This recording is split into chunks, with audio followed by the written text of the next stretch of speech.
সব জল্পনার অবসান ঘটিয়ে ইরানের পারমাণবিক স্থাপনায় হামলা চালিয়েছে যুক্তরাষ্ট্র।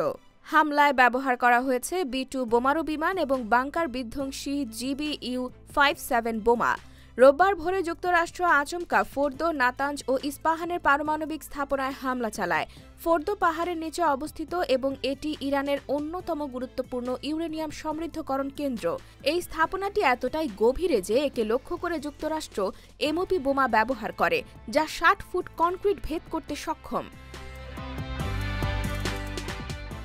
মার্কিন গণমাধ্যম জানায় এই হামলায় MOP ব্যবহার করা হয়েছে, তবে ইরানের পারমাণবিক সংস্থা বলেছে হামলার ফলে তেজস্ক্রিয়তা কোনো বিকিরণ হয়নি এবং আশেপাশের এলাকাও নিরাপদ রয়েছে।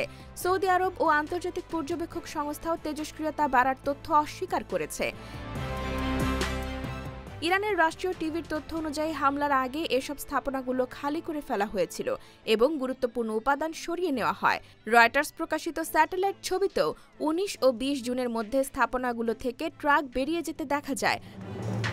হামলায় কেউ হতাহত হয়নি বলে জানায় ইরানের রেড ক্রিসেন্ট। তবে মার্কিন প্রেসিডেন্ট ট্রাম্প দাবি করেন স্থাপনাগুলো সম্পূর্ণ ধ্বংস হয়েছে, তবে মার্ক কিমিটের মতে তা নিশ্চিতভাবে বলা যাচ্ছে না। ইরান এই হামলার কঠোর জবাব দেওয়ার হুঁশিয়ারি দিয়েছে।